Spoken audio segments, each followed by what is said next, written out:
เปียกปูมากินเจ้าเองมาต้มเอาสิน้ำเป็นเหลืองๆหม้อคนแล้วก็เส้นใส่ต้มข้าวเปียกปูกินมันนี้หม้อนี่ติดหม้อใหม่อีกสำหรับเปียกปูเอาสบายดีสุดยอดประเทศลาวมื้อนี้กินข้าวเปียกปูพี่น้องค่อยมาแต่อุดมไซ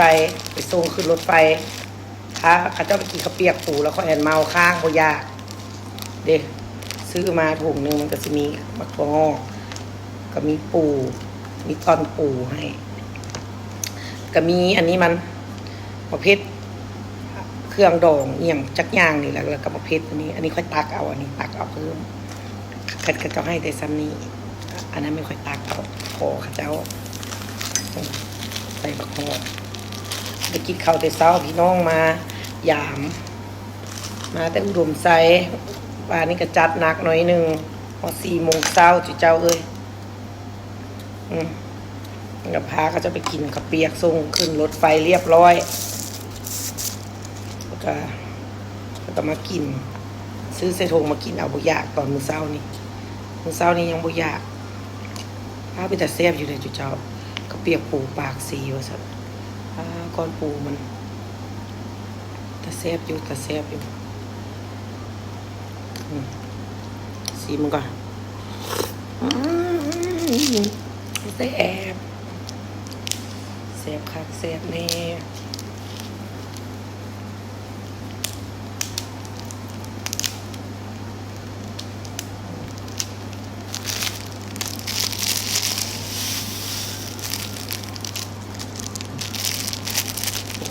ก็ใส่หม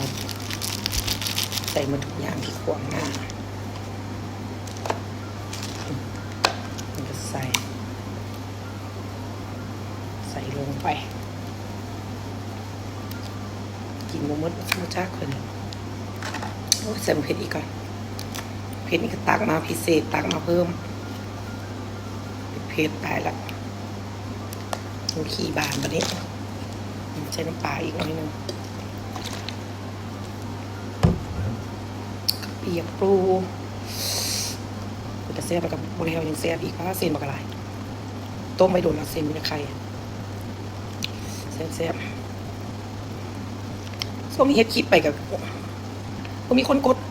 ติดตามกดอย่างก็เลยว่าค้านเลยไม่ได้ลงหลายคลิปเลย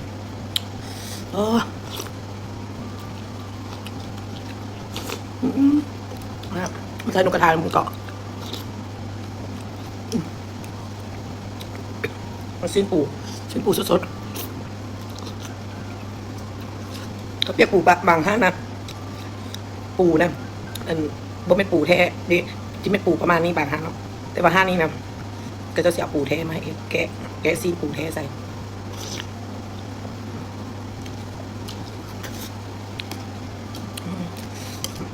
เด็กจะเอาซีนปู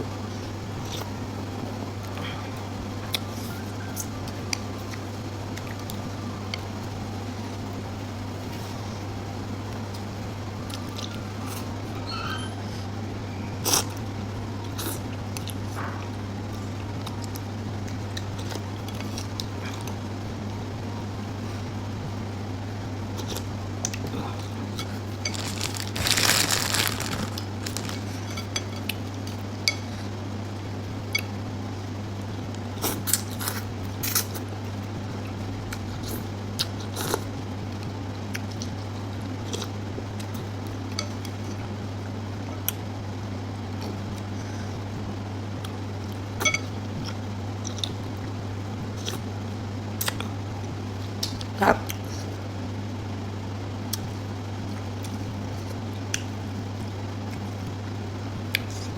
เราคนจะว่าเขาให้คลิปกินนะกินบ่เมื่อกินบ่แล้วแต่คลิปกินเขาแต่กลางทางเขาบอกคอยให้กินให้มันเมื่อแล้วกินให้มันสุดคลิปแล้ว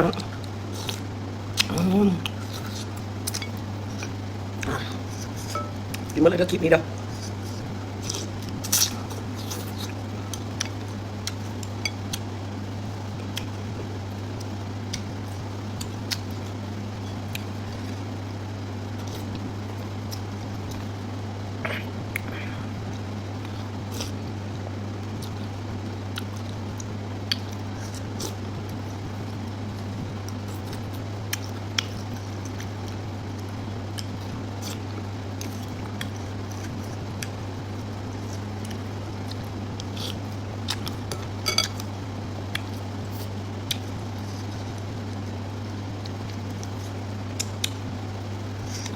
ว้าหมดแล้วบ๊ายบาย